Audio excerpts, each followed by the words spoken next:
The diamond was already out of the box before anyone in that room remembered how to breathe. He was already on his knee. The most dangerous man in the city, the one whose name people only ever said behind closed doors, was kneeling on the marble in front of a woman half the room had just finished pitying, and he was holding up a ring like it was the only thing he had ever wanted in his life. Nobody moved. Somewhere a chair creaked, and the sound was obscene in all that silence. Naomi Philips stood over him, and she had no idea, none, how a Tuesday afternoon had turned into this. 11 seconds earlier, Madame Renata Vale had been the most powerful woman in the room. 11 seconds earlier she had looked Naomi up and down with that practiced little flick of the eyes that priced a person in under a breath, and she had let her voice carry, the way cruel people do when they want an audience to share the joke. He's settling, poor man. She had actually clicked her tongue when she said it, and now the poor man she pitied was on his knee, and the blood was draining out of Renata's face one shade at a time, because she was beginning to understand exactly whose name she had just dragged through the dirt. Here is what no one watching could have known. Naomi was not frozen because a billionaire had stunned her. She was frozen because the plan she had carried into this building had collided head-on with something she had not allowed herself to plan for, and she could not tell anymore which one had her by the throat. Her heart was going at a speed she could have named to the number if she let herself, and she did not let herself. She looked down at Daniel Cho's upturned face, and she thought very clearly this was not supposed to feel like anything. And then it did. To understand how a woman ends up standing over a kneeling king, you have to go back 4 hours, to a rainy street and a closing door. The rain had been falling since noon, and Naomi had let it. She stood across the street from the tower for a long time before she crossed, long enough that the cold soaked through her coat and settled into her shoulders, and she used every second of it to make her face into the face she needed. Calm. Unbothered. A woman who belonged in rooms she had no business in. She had practiced this. The trick was to never look like you wanted anything. The trick was to look like the wanting was someone else's problem. She crossed the street. A florist with good taste was not going to be the thing that broke her, and neither was a doorman, and neither was a gilded box 40 floors up where strangers decided who deserved to be loved. She had walked into worse buildings than this with less in her pocket. Her heels found the wet pavement and held it. By the time she reached the glass doors, the rain had stopped mattering, and so had the cold, and so had the small frightened voice that had ridden the whole way here in her chest. In the mirror of that gold and marble lobby, she fixed the woman who would walk in. She straightened the line of the dress over her hips, lifted her chin a half-inch, and let her eyes go flat and easy. The reflection looked back at her like a stranger she could trust. Behind her, the lily petals were so white they almost hurt to look at. The kind of flowers that cost more than her rent, arranged by someone whose only job was arranging them. Everything here was built to make a person feel small before they opened their mouth. She pressed the button and watched the doors take her reflection away. The elevator rose, smooth and silent and far too fast, and with every floor that dropped away beneath her, she felt the old fear try to climb back up her spine, and she breathed it down the way she had taught herself to. 40 floors. She counted them. Whatever waited at the top of this building had no idea she was coming, and that, she reminded herself, was the only real power she had ever owned. The doors opened onto gold. The doors opened onto gold, and Naomi stepped into it like she had been born to. The room was exactly what she had pictured, and somehow worse. All that wealth arranged so carefully it looked accidental. Soft laughter pitched low, the clink of crystal, faces turning toward the new arrival with that polite hunger the rich have for fresh prey. She felt every eye find her. She let them. She walked 3 steps in and stopped, unbothered, and let the room do its arithmetic on her body, her dress, her hair, the worth of her in a single sweep. They were not subtle. A woman in silver lifted her glass to hide a smile that was not kind. A man leaned to murmur something to the woman beside him, and both of them looked at Naomi while they said it, and both of them laughed the small private laugh of people who have never once been the one walked into a room and measured. Naomi had spent her whole life being measured. She had learned the only way to survive it was to refuse to flinch, to let them look and find nothing in her face to feed on. Madame Renata Vale crossed the floor toward her with the unhurried glide of a woman who owned the air she moved through. Up close, she was older than her photographs and twice as cold, her smile arranged like the orchids, beautiful and meaning nothing. She held a slim leather folio to her chest like a shield or a weapon. Her pale eyes did the sweep, throat to hem and back, and Naomi watched the verdict form behind them before a single word came out. She had seen that look on 100 faces. She braced for it the way you brace for cold water. "You must be the new one," Renata said, and the word new came out wrapped in something that was not welcome. She did not offer her hand. She tilted her head instead, studying Naomi the way a buyer studies fruit that has sat too long at market. "I do like to meet them myself before I make my matches. It saves everyone such disappointment later." Every word was polished and every word was a small knife. Naomi held her smile in place and said nothing, because nothing was the only thing in that room that could not be used against her. What Naomi did not see, what no one in the bright center of the room was paying any attention to, was the man in the far corner. He had been there before she arrived. He sat where the chandelier light went thin, in a high-backed chair turned just enough that most of the room forgot he existed, and that was exactly how he wanted it. He had come for a reason that had nothing to do with marriage, nothing to do with any of these people, and he had every intention of leaving the moment his business was done. Then the doors had opened. Daniel Cho had watched a great many people walk into rooms. It was a thing he did without meaning to anymore, reading a person the instant they crossed a threshold, the way they carried fear or hid it, what they wanted, what they would do to get it. He read most people in under a second and was rarely wrong. He looked at the woman in the burgundy dress and for the first time in longer than he could remember, the read came back wrong. She was being insulted and she was not afraid. He set his glass down without looking at it. If you are still here, still leaning into this, then do one small thing for the people who built this story for you. Tap that subscribe button, not because anyone is demanding it, but because it is the only way this channel knows the work is landing, that these stories are reaching someone who actually feels them. Every subscriber is a reason to keep bringing you nights exactly like this one. Stay with Naomi, watch what she walks into next, because the woman with the folio is about to open her mouth, and the whole room is about to wish she hadn't. Renata half-turned, the way she always did when she had decided a moment was worth sharing. She had built her whole empire on this exact gesture, the turn toward the room, the lowered voice that was somehow louder than speaking, the verdict delivered like a gift to everyone who got to hear it. The nearby guests leaned in without knowing they were leaning. Naomi felt the shift in the air, the way a room tilts toward cruelty when it senses someone is about to be made small, and she set her jaw and waited for it. "Whoever I match her with," Renata said, just loud enough, "will be settling." Poor man. Some charity case, I expect, or someone desperate enough not to mind. She clicked her tongue, that little wet sound of pity, and a ripple of soft, ugly laughter moved through the nearby chairs. The words landed exactly where they were aimed. Naomi did not blink. She held the older woman's gaze and let the silence stretch a half-second too long, long enough that the laughter faltered, long enough to remind everyone watching that the woman they were laughing at had not looked away. In the corner, the man no one was watching stood up. He did it quietly, the way he did everything, but the chair he had been sitting in was the kind of chair people noticed only when it was suddenly empty, and one by one the heads near him began to turn. A waiter went very still with a tray of champagne. Daniel Cho stepped out of the shadow, and the temperature of the room seemed to drop with him. Renata, mid-laugh, caught the change in the room before she understood it. Her smile began to slip at the edges. She followed the turning heads, and when she saw who was crossing her floor, the color went out of her face, the way water goes out of a tipped glass, all at once and gone. She knew that walk. Everyone who mattered in this city knew that walk.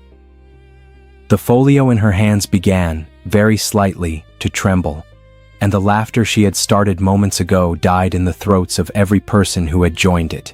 He did not hurry. That was the thing people always remembered about Daniel Cho when they tried to describe him later, that he never seemed to hurry, and yet he was always exactly where he meant to be before you understood he was moving. The guests parted for him without being asked, the way water parts around a stone. He had eyes for only one person in that room.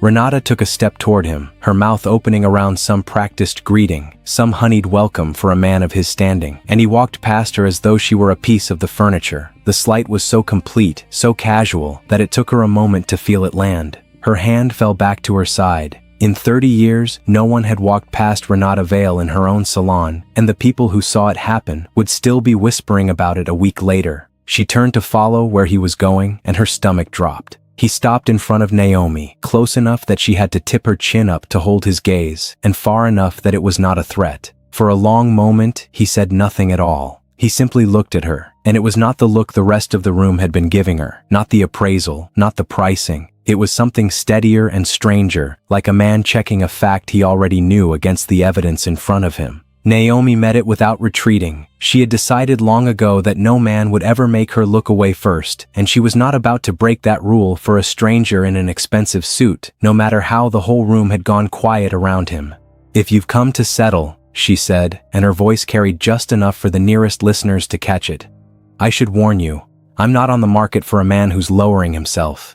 It was a dare, dressed as politeness. She watched it reach him. Something moved across his face that no one in that room had seen in years. The corner of his mouth lifted, barely, the smallest fracture in all that stillness, and a woman near the window actually gasped because the man they feared did not smile, not ever, not for anyone. "Lowering myself," he repeated quietly, like he was turning the words over to see what they were made of. "Is that what she said?" He did not look at Renata when he said it. He did not need to. The whole room understood the she, and the whole room held its breath. He reached into his jacket, and the small dark box that came out of it changed the air in the room completely. Naomi's careful composure cracked for the first time since she had walked through the doors. This was not in any version of the afternoon she had rehearsed on that rainy street. Her eyes went to the box, and then back to his face, searching it for the joke, the trap, the cruelty she understood, and finding none of those things. Finding instead a calm certainty that frightened her far more than mockery ever could. "Don't," she said, very low. He went down on one knee anyway. The man who had never knelt to anyone in his life lowered himself onto the marble in front of a woman a room full of strangers had just finished pitying, and the gasp that went through the salon was a single sound, sharp and collective, like the whole place had been struck. And there it was. The moment this story opened on, the frozen image you have already seen, except now you know the 4 hours of rain and arithmetic and cruelty that carried her to the edge of it. "I have spent my whole life," Daniel said, and his voice was low and even and meant only for her, though the silent room drank in every word, "being told what is beneath me, by men far worse than the woman with the folio." His eyes did not leave hers. "I am the only person in this room who gets to decide what I am settling for. And I am telling you, in front of all of them, that I have never settled for anything less than the best thing in the room in my life." Naomi's breath caught hard in her chest. The room waited.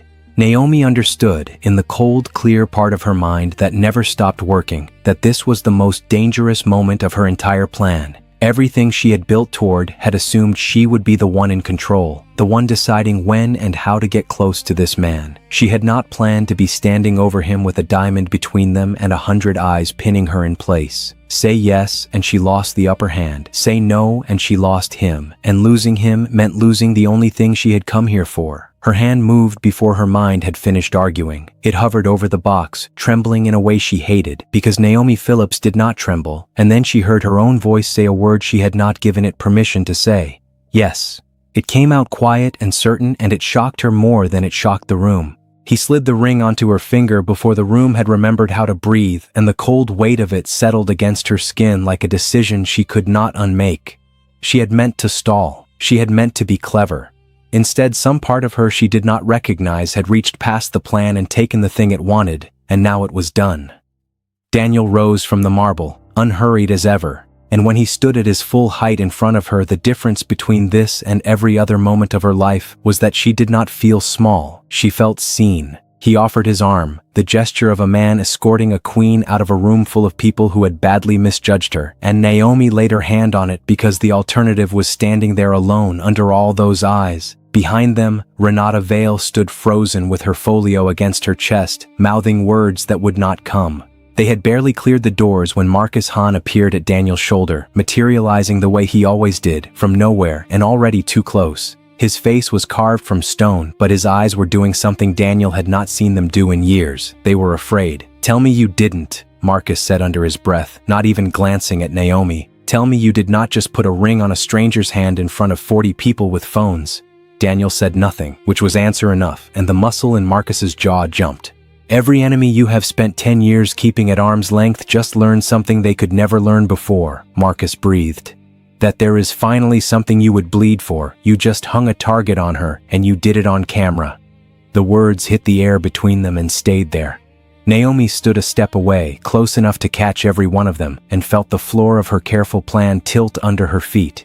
She had come here hunting safety. She was beginning to understand she might have walked into the exact opposite. If you have made it this far without looking away, prove it to me. Drop a single emoji in the comments, whatever matches the mood this scene just left you in. And while you are there, tell me where in the world you are watching from and what time it is right now. If you are watching this on your TV, just reach over and hit that like button so this channel knows you are in the room.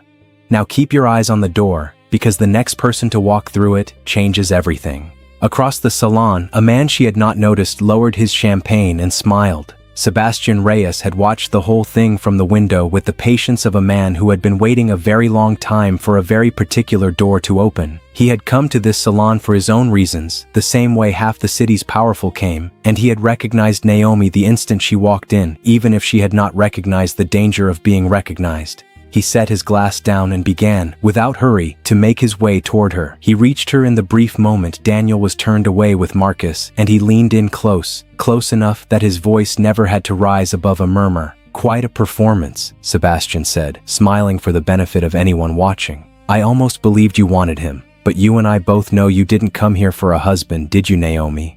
Her whole body went still. He had used her name. He had said it like a man holding a card he had not decided whether to play. Naomi kept her face smooth through sheer force of will, the way she had kept it smooth through Renata's cruelty, through 40 staring strangers, through a proposal that had detonated her entire plan. But inside, the cold, clear part of her was racing. Sebastian Reyes knew her name and knew she had come here for something other than what she claimed. The only question that mattered now was how much of the rest of it he knew. Daniel was back at her side before Sebastian had finished melting into the crowd, and his eyes went to the place the other man had vacated with the flat attention of a predator clocking another. "Who was that?" he said. Not a question, really. Naomi gave him the easy lie. An old acquaintance, no one, and watched him decide whether to believe it. He chose to let it go, for now, but something had shifted behind his eyes, and Naomi filed it away with everything else she was tracking. She was very good at tracking. She had been doing it her whole life. Hours later, in a small, warm apartment on the other side of the city, Imani Okoye had not stopped pacing since the news broke. She had seen it the way the whole city had seen it, a shaky phone video already racing across every screen, the most feared man alive on his knee for a woman the caption called a nobody. Except Imani knew exactly who that nobody was, and she knew what that nobody had been planning for 2 long years, and watching the plan she had begged Naomi to abandon collide with a diamond ring made her feel sick. When Naomi finally came through the door, Imani was on her in an instant. 2 years, Imani said, her voice cracking. 2 years of you telling me this was the only way in. The salon, the dress, the whole act, getting close to Daniel Cho because it was the one door that money could buy you through. And now there's a ring on your hand. She grabbed Naomi's wrist and held the diamond up between them like evidence. Naomi did not pull away. She looked at the ring on her own hand for a long moment, and when she spoke, her voice had lost all of its salon polish. "I don't know," she said. The honesty of it frightened them both. "When he looked at me, Imani, he didn't see the plan. He saw me. And I have spent so long being a plan that I forgot I was still in here." Her hand closed slowly into a fist around nothing. "I don't know which parts were pretend anymore." Imani sank back onto the couch like the strength had gone out of her legs. "That's worse," she whispered. "Naomi, that's so much worse than if you'd lied to me. A plan you can walk away from. You can't walk away from that." She pressed her fingers to her mouth and looked up with eyes that had known Naomi since they were girls. "You went toward that man for a reason. The reason hasn't gone anywhere just because your heart decided to be stupid. It's still out there. It's still coming, and now you've made yourself impossible to hide." After Imani left, Naomi stood at the window a long time, watching the street the way she had watched every street for 2 years, reading the parked cars, the shape of every shadow that held still too long. There, the same dark sedan that had been 3 spaces down that morning. She did not flinch and she did not turn off the lamp because flinching told them they were seen. She simply looked and let the old cold dread settle into her bones, the dread that had driven her into that gilded salon in the first place. She was being followed, still. He brought her to the penthouse the next evening, and for the first time in 2 years, Naomi stood somewhere she did not have to watch the windows. 40 floors up, behind glass that Marcus swore could stop a rifle round, with men she would never see guarding every door. She felt the thing in her chest she had almost forgotten the name of. Safe. It was such a small word for something so enormous. She stood at the great window looking out at a city that had spent her whole life trying to swallow her, and for once it could not reach her. He came to stand beside her without a word, close enough that she could feel the warmth of him, far enough that the choice to close the distance was hers. "You keep watching the street," he said quietly. "Even up here. I noticed it in the salon too. Your eyes find the exits before they find anything else." Naomi went very still. No one had ever read that in her. Not in 2 years. Not Imani. No one. "You learn things," she said carefully, "when the world isn't kind to you." Daniel was quiet a moment. "Yes," he said. "You do. You." "I knelt because I recognized something," he said, and it was the closest she had ever heard him come to telling a secret. "Not your face, the way you stood there and refused to break. I have built everything I have out of refusing to break, and I have never once seen it done as well as you did it in that room." He turned to face her fully. "Everyone thinks I claimed you on a whim. I have not done anything on a whim in 15 years. His honesty undid her, because hers was the one thing she still could not give him. The words rose up in her throat. "I came to you because I was drowning, and you were the only shore high enough. Someone is hunting me, and your name is the only wall on earth they cannot climb." She almost said it. She got as far as opening her mouth, and then 2 years of survival closed it again, because the rule that had kept her alive was simple and absolute. You never tell anyone the whole of it, not even the man you are starting to love, especially not him. So she swallowed it down and gave him a smaller truth instead. "There are people who would hurt me," she said, "if you were not standing where you are standing." It was the most she had ever admitted to a living soul besides Imani, and watching it leave her mouth was like setting down a weight she had carried so long she had forgotten it was heavy. Daniel did not flinch or pry. He simply reached up and covered her hand where it rested against his chest, and said, "Then they will not." 3 words. No questions. No conditions. Naomi felt something crack open in her that she had welded shut a very long time ago, and for one dangerous moment the plan and the woman running it were the same person, wanting the same thing, reaching for the same man. The shore had become real. The wall she had run to had a heartbeat under her palm, and that, she would realize far too late, was the trap. Down the hall, in the dark study where the serious decisions got made, Marcus Hahn stood alone with a phone he did not want to be holding. The screen lit his face from below and showed something there that none of Daniel's enemies had ever lived long enough to describe. Doubt. He read the message again, the one that had come in the hour after the salon, the one he had not shown Daniel and was not sure he ever would. His thumb hovered over it. Whatever loyalty had carried him through 15 years was wrestling with something tonight, and losing. He locked the phone without answering and slid it into his jacket, against his chest, where it sat like a stone for the rest of the night. He had served Daniel Cho since they were both young and hungry, and had nothing, and in all that time he had never once kept a secret from him that mattered. He told himself this one was protection. He told himself there was still time to decide. He did not yet know that the man he was protecting and the woman that man loved were both about to walk straight into the thing he was hiding. The engagement party was Daniel's answer to the whole city at once. If a target had been painted on Naomi in that salon, then he would make her so visibly, publicly his that touching her became unthinkable, an act of war against a man no one wanted to war with. So he filled a ballroom with the most powerful people in the city and put Naomi at the center of it in a gown worth more than the building she lived in, and dared anyone present to call her a settle. No one did. The whole room toasted her. The whole room smiled. For one night Naomi let herself believe it. She stood in a gown of midnight and gold with her hair swept up like a crown, and when Daniel looked at her across that crowded room, the rest of it fell away. The plan, the sedan on her street, the man who had whispered her name. She danced, she laughed at something and meant it. She felt for a few stolen hours, like a woman who got to keep the good thing instead of a woman bracing for it to be taken. And then the air in the room changed. Naomi felt it before she saw it, the old animal warning crawling up the back of her neck. And when she turned toward the entrance, Sebastian Reyes was standing there in a black tuxedo he had not been invited to wear, smiling at her across a sea of celebration like a man who had brought a gift no one wanted. He had not come to congratulate her. He crossed the floor toward her with a champagne flute he had lifted from a passing tray, and the guests parted for him without knowing why, the way a crowd parts for trouble it cannot yet name.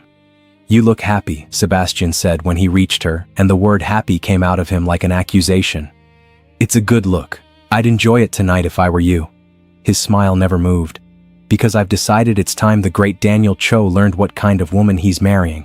And I'm going to tell him myself." Daniel was there in an instant, stepping between them so smoothly it looked like part of the dance, but the temperature of him had dropped to something lethal.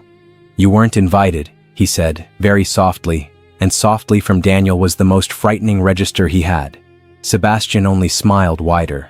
"She did not come to your salon for a husband, Cho. She came hunting. There are men in this city who have wanted Naomi Philips silenced for 2 years, men whose secrets she has been quietly collecting, and she walked into that gilded room because your name was the one wall high enough to hide behind."